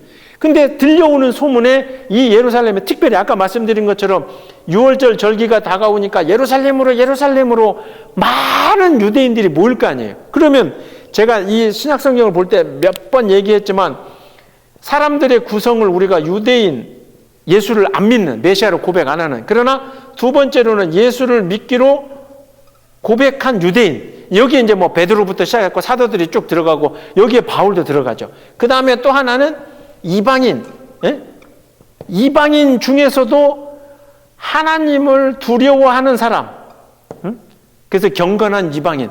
그러다가 이 사람들이 나중에 이제 예수 믿게 되는 이방인. 이런 구분으로 놓고 볼 때 바울에게 가장 적대시하고 바울을 죽이려고 하는 사람들은 이 유대인이라는 거죠. 왜? 이 사람들에게 예수는 메시아가 아니에요. 그냥 저쪽 이 갈릴리에서 이게 자라고 뭐 이 자식 돌아다니면서 시끄럽게 소동을 일으킨 이 정도 그 십자가에 죽은, 그리고 자기들 율법에 나무에 매달린 자는 저주받은 자다라고 하는 그 신명기에서 율법에 그런데 그 사람을 유대인이라고 메시아라고 외치고 있는 이놈들을 보면 답답한 거죠. 이 유대인들은. 물론 세부적으로 보면 예수를 믿기로 결심한 유대인들 안에서도 한 두 가지로 갈라져요. 뭐냐면 이방인들에게 우호적인, 즉 그 사람들 세례 안 받아도 되고 복음제. 근데 이 사람들 가운데서도 한편으로는 이방인들에게 뭘 요구하냐면 율법 지킬 것을. 근데 그 율법의 대표적인 게 뭐예요? 할례죠, 할례. 그러니까 그래도 이게 예수를 믿기지만 그래도 이거 해야 될 것 같은데 이 갈등이 계속 이제 일어나는 거죠. 근데 결국 예루살렘에 사람들이 그 6월절이 돼서 다 모이기 시작한다라 그러면 이 유대인뿐만 아니라 이 유대인들이 다 모일 거 아니에요. 그 가운데에서 이 유대인들이, 이 위쪽에 있는 유대인들이 바울을 죽이려고 한다는 이야기가 쫙 들려와서 예루살렘으로 가지 말라고 이제 우리가 뒤에 이 다음 21장에도 나오지만 막 제자들도 말리고 지금 분위기가 그렇습니다. 그런데 바울은 당당하게 22절에 무슨 일이 일어날지 모르지만 나는 간다. 23절 오직 성령이 각 성에서 내게 증언하여 결박과 환난이 나를 기다린다 하시나, 각 성에서 내게 증언하여, 이게 뭐냐면 갔던 에베소에서도 그렇고 우리가 지난 시간에 빌립보에서도 그렇고 가는 곳마다 바울이 붙잡혀서 감옥에 갇히기도 하고 뭐 그래서 감옥이 무너지는 막 일도 일어나고, 그러니까 가는 곳마다 너에게 박해와 환난이 있을 거다라고 성령님이 말씀하시지만 24절, 그래서 이제 이게 그 유명한 우리가 외우는 말씀이죠. 내가 달려갈 길과 주 예수께 받은 사명 곧 하나님의 은혜의 복음을 증언하는 일을 마치려 하면은 나의 생명조차 조금도 귀한 것으로 여기지 아니하노라. 그러니까 이 사도행전 20장 24절 나의 달려갈 길과 주 예수께 받은 사명 꼭 하나님의 은혜의 복음을 증언하는 일을 마치려 하면은 나의 생명조차, 내가 목숨 걸고 복음을 전하는 데에는 나는 추호도 두려워함이나 주저함이 없다 하는 이 바울의 명 설교가 어디서 나오냐면 에베소 장로들을 좀 불러서 거기 가야 되는데 못 가서 그 곳에서 하는 이야기입니다. 그럼 25절에 보라 내가 여러분 중에 왕래하며 하나님의 나라를 전파하였으나 이제는 여러분이 다 내 얼굴을 다시 보지 못할 줄 아노라. 죽을 수도 있다는 거죠. 분위기상 지금까지 겪어본 일을 보면 예루살렘에 가면 내가 죽을 수도 있겠는데, 그러므로 오늘 여러분에게 증언하거니와 모든 사람의 피에 대하여 내가 깨끗하니, 이 26절은 조금 그 구약적인 해석이 좀 필요해요. 그 여다가 나중에 이제 여러분 그거 한번 적어보세요. 26절의 옆 밑에다가 에스겔서 3장 18절에서 21절, 에스겔서 3장 18절에서 21절, 그 다음에 에스겔서 33장 1절에서 6절, 에스겔서 3장 18절로 21절 첫 번째, 에스겔서 3장 18절에서 21절 두 번째, 에스겔서 33장 1절에서 6절, 에스겔서 33장 1절에서 6절. 이 두 곳에 보면 이제 나중에 찾아가서 읽어보시면 이 유대인의 이게 갑자기 내가 모든 사람의 피에 대해 내 깨끗하다, 이게 뭐냐면 에스겔 선지자가 외치는 내용이 그거예요. 뭐냐면 악한 사람이 있어요. 근데 그 사람에게 가서 내가 뭔가를 그렇게 하지 말으라고 깨달으라고 전하게 돼. 근데 전했는데 그 악한 사람이 듣지 않으면 그 사람의 죄 때문에 그 사람이 죽고 나는 그 죄로 인해서 내가 벌을 받지는 않아요. 그러나 악한 사람이 있는데도 불구하고 내가 그 사람한테 당신 그거 틀렸다고, 그거 하나님의 뜻 아니라고 외치지 않으면 그 사람의 죄값의 피가 내 머리로, 그러니까 나에게 돌아와서 내가 죽게 된다 하는 거죠. 결국 이 얘기는 앞에 했던 것처럼 내가 전해야 될 일을 전하는 것이기 때문에 나는 사람들이 나를 죽인다 할지라도 하나님과의 관계에서는 내가 정확하게 해야 될 일을 하는 것이니 두려울 바가 없다 하는 거죠. 그래서 이제 고린도전서 9장 16절에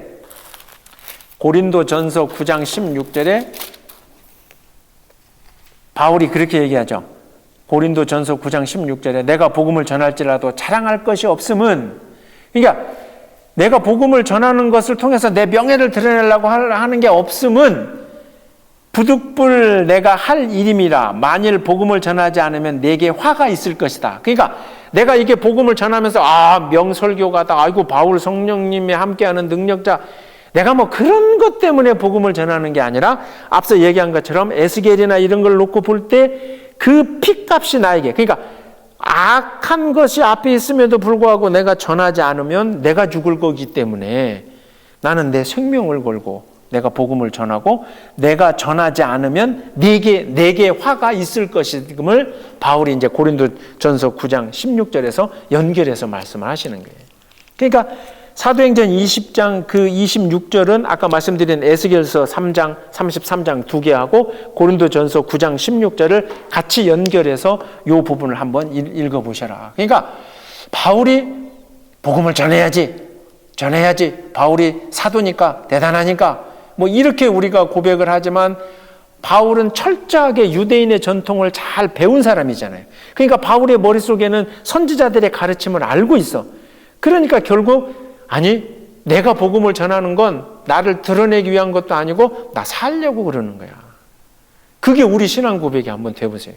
그러니까 내가 예수 그리스도의 복음을 전하는 게 아이고 교회 멤버 하나 더 데려오고 뭘 몰라 이렇게 그 사람 이렇게 전도하면 하늘에 가면 뭐 상이 있겠지, 그런 맥락에 출발하는 게 아니라 바울의 고백으로 돌이켜보면 내가 복음을 전하지 않고 위험하니 복음을 피하면 결국은 그 화가 누구에게?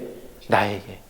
그러니까 바울이 그 갈라디아에서도 얘기했지만 내가 사는 게 지금 나를 위해 사는 것, 내가 사는 게 아니라 내 안에 나를 위해서 죽으신 그리스도가 사신 것이다라고 하는 건, 바울은 죽기 싫어서 죽기 싫어서, 제 표현이 좀 그렇지만 복음 전하는 거예요. 바울이 대단해서 뭐해서 아니라 자기가 알고 있는 하나님 앞에서 자기의 생명을 지켜 나가는 일에, 그러니까 결국 그 이야기는 돌려서 이야기하면 목숨 걸고 바울이 복음을 전하는 거죠. 그러니까 교회가 되는 겁니다. 다른 말로 하면 바울이 그렇게 하고 3차의 근처 전도여행을 돌아다니니까 그렇게 되는 거죠. 그래서 이제 보세요. 27절에 이는 내가 꺼리지 않고 하나님의 뜻을 다 여러분에게 전하였습니다.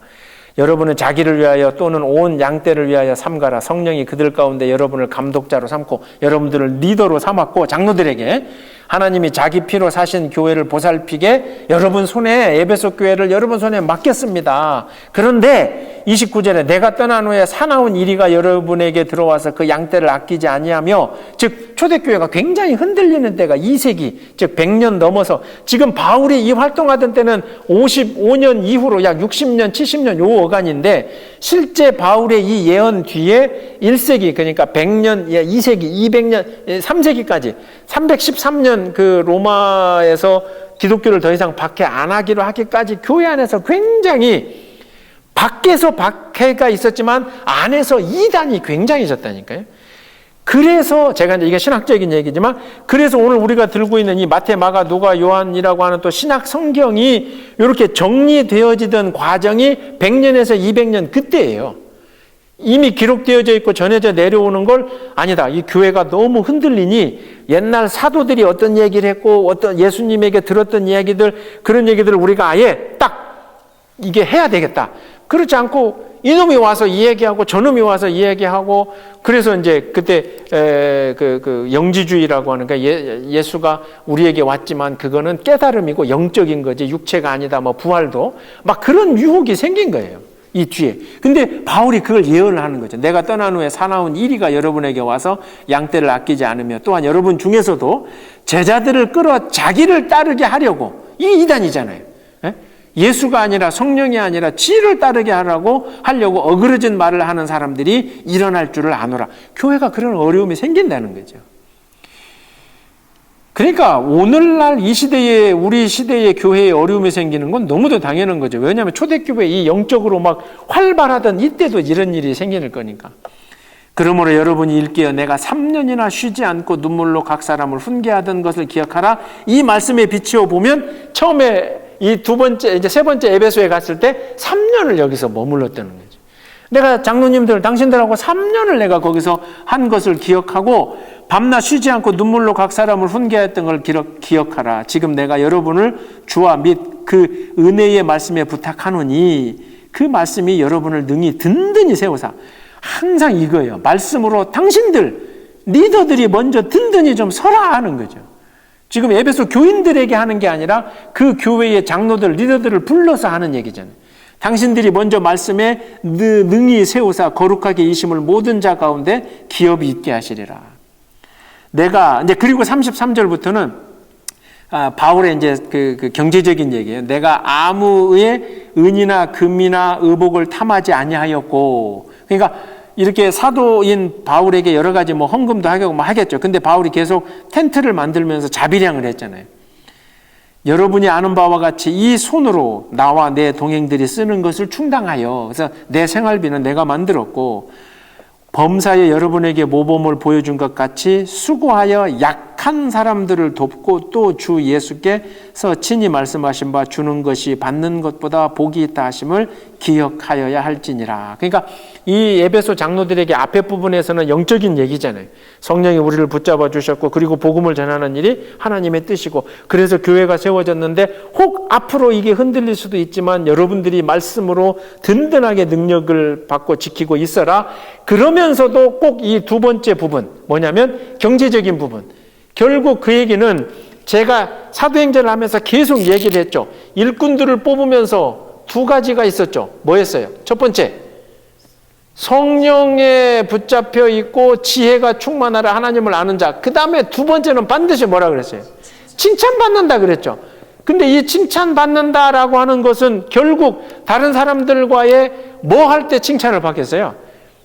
지거를 막 챙기는 놈을 칭찬하겠어요? 지거를 나눠주는 놈을 칭찬하겠어요?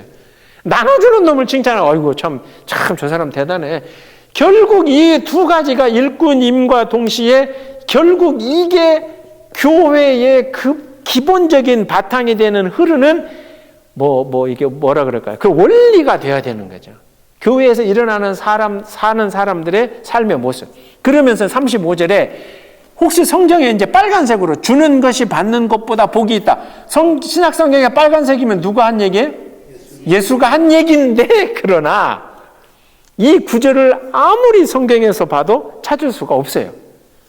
예수가 직접 잘 들어 베드로에게나 누구에게 주는 것이 받는 것보다 이렇게 하는 것은 없는데 거기 옆에 적으세요. 이 35절을 이렇게 해갖고 적는데 그 옆에다가 누가복음 6장 30절. 자, 누가복음을 누가 썼어요? 사도행전을 누가 썼어요? 싹 다 누가죠. 그러니까 사도행전이 두 번째 글이라면 먼저 적었던 누가복음 6장 30절, 6장 38절, 11장 41절 다 누가복음이에요. 6장 30절, 6장 38절, 11장 41절, 12장 33절, 18장 22절. 요거 집에 가서 이제 이거 보세요. 12장 33절, 18장 22절. 이 누가복음에 누가가 기록한 것이 하여튼 재물과 관련된 욕심과 관련된 그러면서 중요한 게 거기에서 이제 누가복음 제가 말씀드린 것 중에서 이게 뭐냐면 배품이라고 하는 거. 한글로 이제 배품. 이거 어려운 단어예요. 이거 스펠링 다 틀리면 리을 미을 베풀어 준다라고 할 때. 그리고 이거를 다른 말로 하는 것을 이제 신학자들이 이제 손 접대 이렇게 사람들에게 대접하라는 이런 건데 바울이 에베소 교회 교인 리더들에게 하는 이야기가 결국 자기 것을 챙기려고 하지 말고 자기의 것을 거기에서도 35절에 기억한 것처럼 열심히 너희들이 수고하여 약한 사람들을 돕고 이렇게 되잖아요. 그러니까 사도행전 2장 이후로 3장 4장에서 초대교회가 나타났던 모습이 막 네 것 내 것 없이 내놓아요.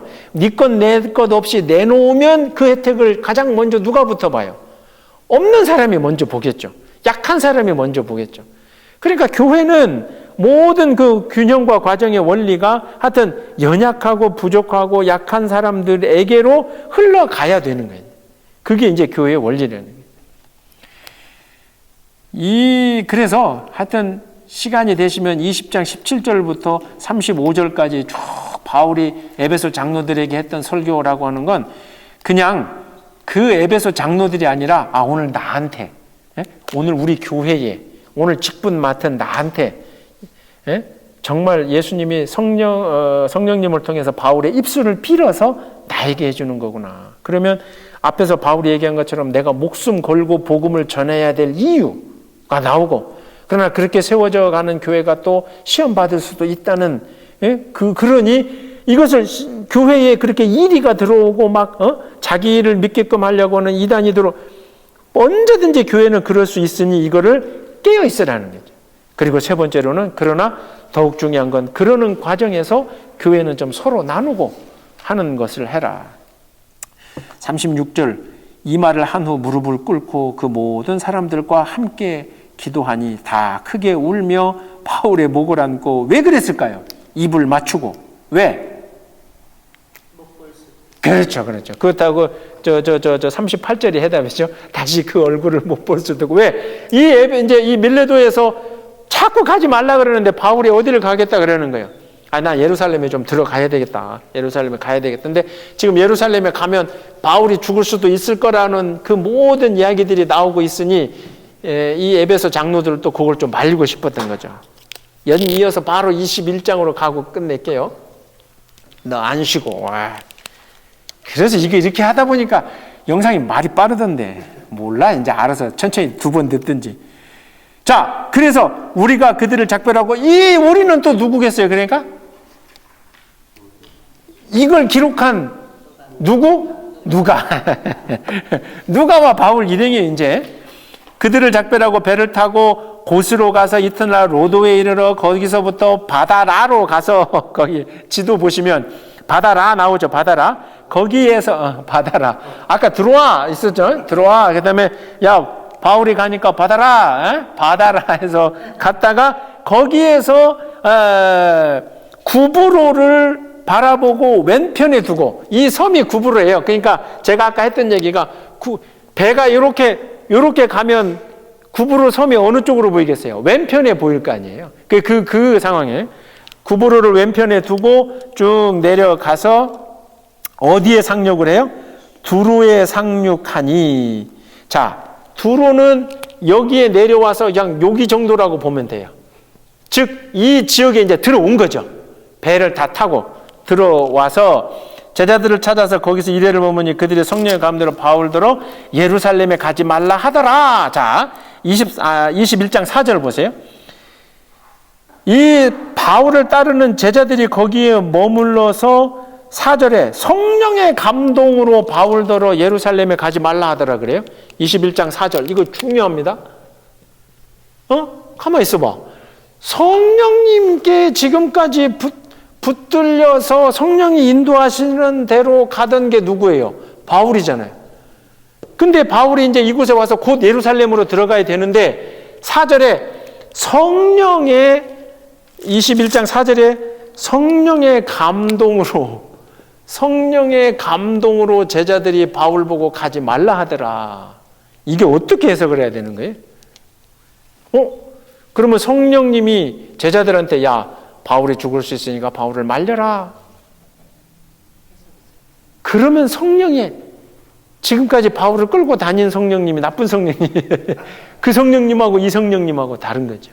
그 집사님 금방 말씀하신 것처럼 짧은 문맥이지만 성령의 감동으로 바울더러 예루살렘에 가지 말라 하는 것은 성령이 우리에게 말씀해 주시는 바가 있죠. 결국 어떤 얘기냐면 제자들에게 성령이 오셔서 뭐라 그랬냐면 바울이 예루살렘에 가면 예루살렘에서 뭐 할 것이다? 잡혀서 죽을 수도 있고 고난을 당할 수도 있다라고 하는 성령의 감동으로 즉 성령의 임재로 제자들에게 말을 해 준 거죠. 그것을 이제 인간적인 성령의 임재하심을 인간적인 생각과 그 제자들의 판단으로 성령님이 우리 스승님 예루살렘 가면 죽는다더라. 그 이야기를 성령님이 하신 게 맞아요. 맞아야 돼. 왜냐하면 지금까지 끌고 다녔으니까. 그런데 그걸 듣고 그러니 말리자. 이렇게 되는 거죠. 무슨 말인지 알겠죠? 성령님은 그러니 야 니들이 좀 말려라가 아니죠. 바울이 가면 죽을 수 있다? 그것을 얘기해 줬으면 이 제자들은 제대로 된 제자들이라면 어떻게 해야 돼요? 아까 장로들이 막 같이 슬퍼 울며 기도했듯이 안타깝지만 가셔야 된다면 이렇게. 근데 이제 제자들이 만류하더라. 그러니까 제자들만 또 말린 게 아니에요. 어쨌든 이 제자들은 이제 그 말리는데 바울은 굴하지 않고 가는 거죠. 그리고 7절에 두로를 떠나 항해를 마치고 돌레마이에 이르는데 그 돌레마이도 그냥 스쳐 지나가고 그 뒤에 이제 어디로 오냐면 아까 제가 여기다 적었던 가이사라의 누구 집에? 빌립. 그럼 우리가 빌립을 잠깐 잊어먹었으면 나중에 사도행전 8장에 다시 가보세요. 빌립은 7 일꾼 중에 스데반. 유명한 스데반. 그 다음에 누구? 빌립. 요 나오잖아요. 그 빌립이 이제 이 가이사라인데 이 빌립의 집에 가니까 빌립이 좀 잘 살았던 것 같아요. 그 집에 갔는데 그 집에 딸이 몇 명 있다 그래요? 일곱은 아까 저 제사장 아들 7놈이고, 빌립 플러스 딸 몇 명? 딸 4명. 근데 플러스 한 명이 더 나서서 바울을 말립니다. 그게 누구냐면 21장 아가보 있죠. 아가보 21장 10절에 아가보라고 하는 21장 10절에 보면 한 선지자가 유대로부터 내려왔다. 이게 유대로부터 왔다 그러면 예루살렘으로부터 왔다 그러면 돼요. 이 예루살렘의 지금 분위기를 읽고 선지자 하나가 이 가이사랴에 와서 빌립의 집에 와서 빌립의 딸, 이 딸이 또 특별한 능력들이 있어요. 뭐 하는 이런 이 아가보는 아가보와 이 4명 딸과 빌립이 나서서 뭘 해요? 바울을 말립니다. 근데 이제 이 아가보가 어떤 걸 하냐면 바울의 그 옷을 묶는 끈을 갖다가 자기 몸을 묶고 막 그 얘기를 하는 거예요. 뭐냐면 11절에 우리에게 와서 바울의 띠를 가져다가 자기 수족을 잡아매고 말하기를, 이게 이제 결국 어떤 얘기냐면 구약에 나오는 선지자들도 엘리야나 예레미야도 그렇게 예언을 하고 이럴 때에 절박한 예언을 할 때 그거 끈으로 막 자기를 묶는 게 이제 열왕기상이나 예레미야서에 보면 하여튼 엘리야와 예레미야도 그런 걸 하거든요. 이게 결국 구약의 전통에 맞게 바울의 옷에 끈을 갖다가 이렇게 막 자기를 묶고, 이 끈의 주인이 결국 누구예요? 바울이 죽을 거다. 거기 가면 이방인의 손에 넘겨지리라. 그래서 가지 말아라라고 막 바울을 말리는 거죠. 그러니까 참 아까 이 성령의 감동을 받은 제자들도 참 그렇게 하면 안 된다. 또 이 빌립과 딸 4명과 아가보도 그렇게 성령의 길을 막으면 안 된다라고 하지만 인간적으로 보면 바울을 사랑하는 거죠. 그죠? 아니 아끼니까 가지 말라고 그러는 거지. 뭐 꼴 보기 싫으면 빨리 가라 그러는 거죠. 가서 죽든지 말든지 난 모르겠다는 말리는 거죠. 그런데 13절에 바울이 대답하되 여러분이 어찌하여 울어 뭘 하느냐? 내 마음을 상하게 하느냐? 나는 주 예수의 이름을 위하여 결박당할 뿐 아니라 예루살렘에서 죽을 것도 각오하였노라 하니 그가 권함을 받지 않으므로 우리가 주의 뜻대로 이루어지이다 하고 그쳤노라. 바울은 예루살렘에 갈 그 계획을 꺾어요, 안 꺾어요? 안 꺾는 거죠. 결국에는 이 예루살렘에 바울이 이렇게 해서 이제 딱 들어가는데, 가보니 6월절 절기가 때가 돼서 유대인들이 겁나게 많이 왔고 이렇게 돼요. 그러니까 이제 17절부터 예루살렘에 드디어 바울이 예루살렘에 들어가서 거기에서 누구를 만나냐면 야고보를 만나요. 이 야고보가 누구냐면 예수의 형제.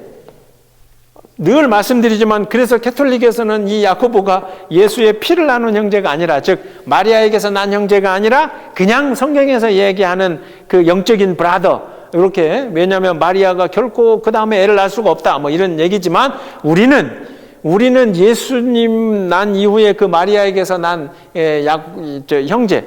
그러니까 결국 이 이야기는 언뜻 생각하면 예루살렘에 왔으면 첫 번째 제자인 베드로한테 가야 될 것 같은데, 사실은 이 시대에는 예수의 형제였던 야고보가 어떤 그 예루살렘 교회의 그 굉장히 중요한 리더 역할을 이렇게 하는 거죠. 그런데 이제 반가웠어요. 그래서 바울이 야고보에게 쫙 지금까지 이 1차, 2차, 특히 이제 마지막 3차 전도행을 하면서 일어났던 막 그 성령으로 일어났던 일들을 쫙 보고 하니까 야고보가 기쁘긴 하는데, 한편으로는 어때요? 야고보도 불안해. 왜 그러냐면 유대인들이 지금 막 각지에서 온 유대인들이 여기 모여갖고 돌아다니면서 저놈이 유대인 같은데 이놈이 막 쓸데없는 얘기하고 막 무슨 막 이놈 어떻게 해야 된다라고 하는 얘기를 들어서 야고보가 꾀라고 하면 그렇고 이 바울을 살릴 계획을 하나 세워요. 그게 뭐냐면 6월절이 돼서 여기에서 이제 그거를 결례라고 하는데, 이게 실례가 아니라 이거는 예식을 행한다라고 하는 거거든요. 그 중에서 머리를 깎는 예식. 그러면 우리가 구약 성경에서 나실인이라고 구분되는 삼손이 왜 머리를 자르는 그게 있었잖아요. 그러니까 이 예루살렘, 그렇게 아시면 돼요. 그냥 예루살렘 절기에 이 결례, 즉 예식을 머리 자르는 예식을 행해야 될 유대인 4명이 있었어요. 그 4명이 이 예식을 하는데 뭐가 되냐면 돈이 들어. 그러면 이 4명, 그러니까 이게 유대인의 전통이잖아요. 유대인의 전통. 그 머리를 자르면서 서약을 하는 이 4명이 머리를 자르는 예식을 하는데 그 비용을 누가 내라? 바울, 네가 내라. 이게 야고보의 계획이에요.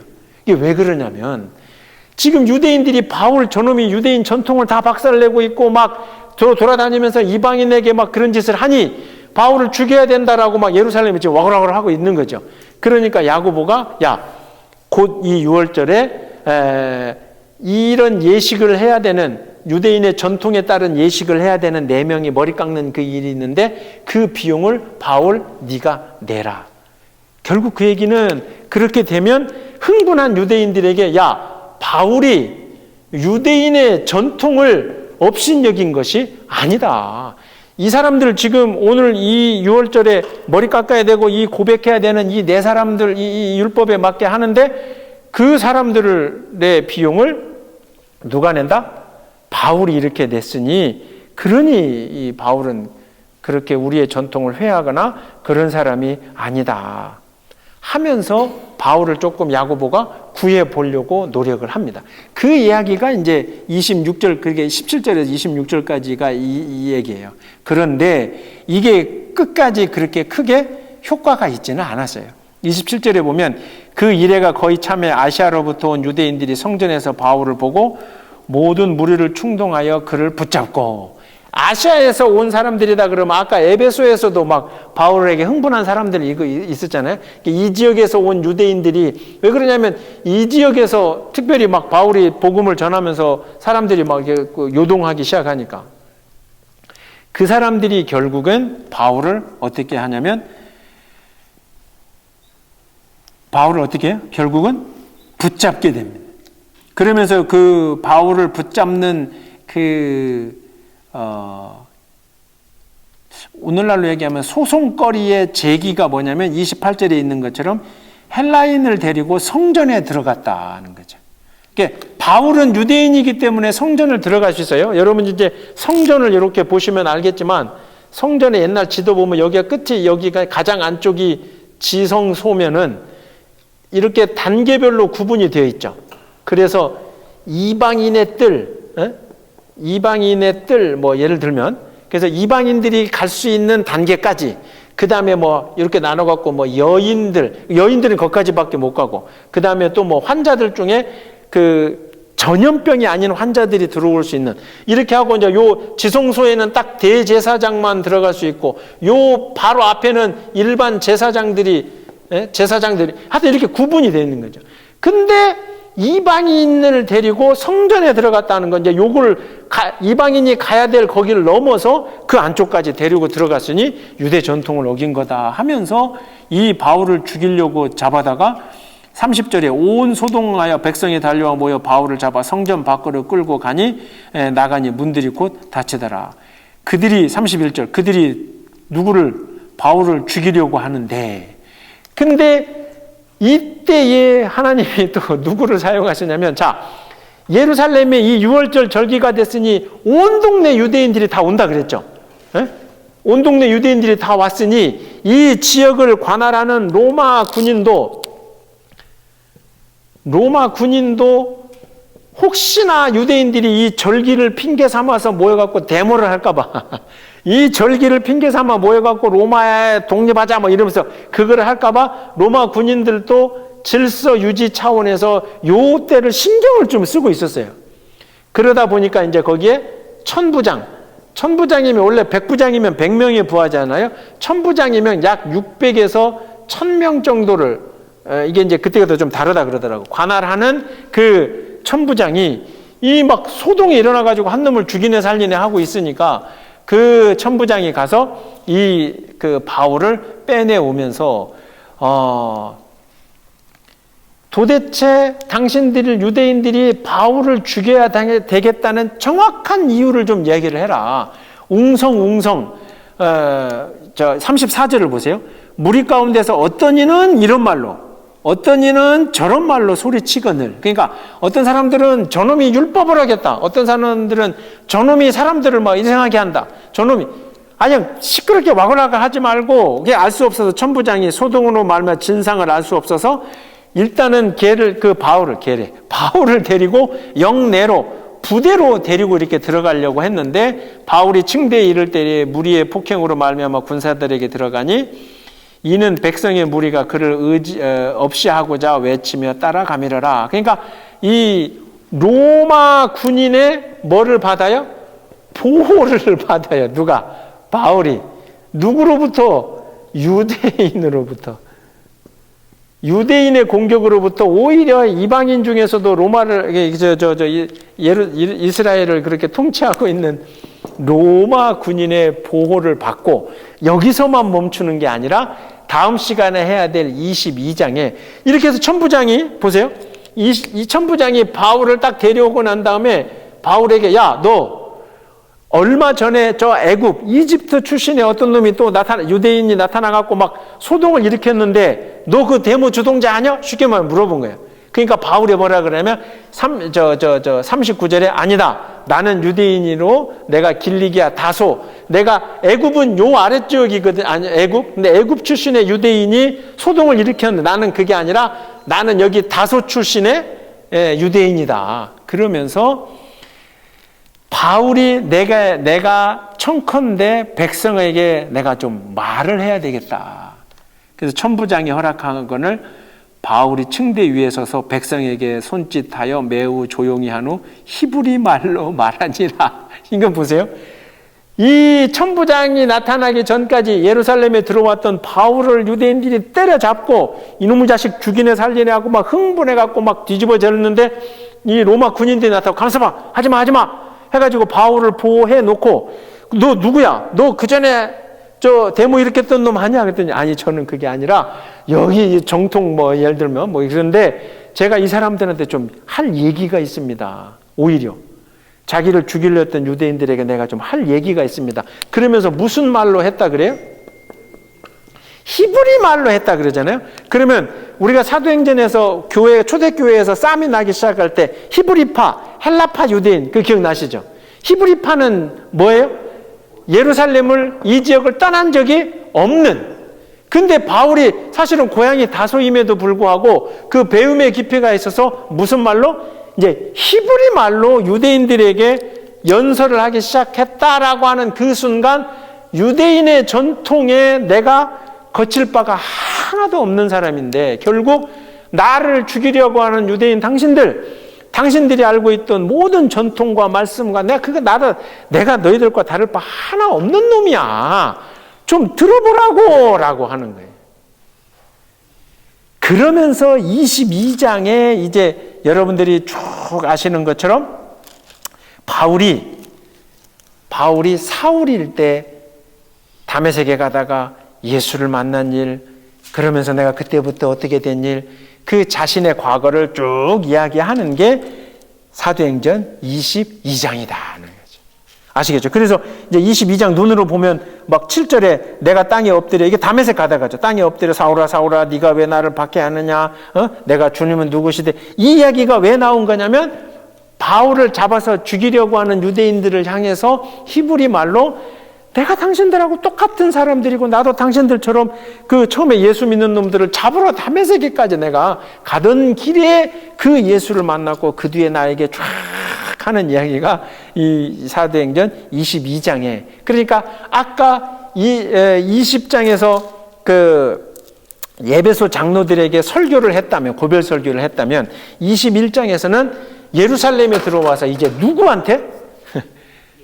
유대인들한테 설교 아닌 설교를, 자신에게 일어났던 그 일들을 쫙 이야기하는 게 사도행전 22장의 내용이더라. 그러나 이건 언제? 다음 시간에 해서 하도록 하겠습니다. 자, 다른 말씀 없으시면 기도하고 마치도록 하겠습니다. 하나님 감사합니다.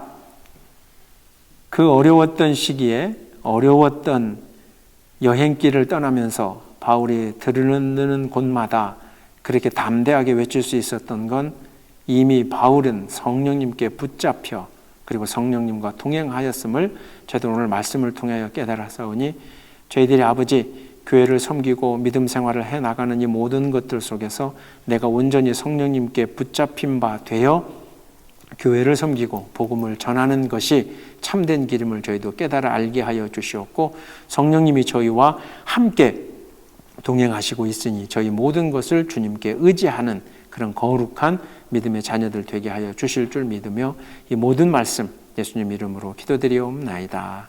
아멘.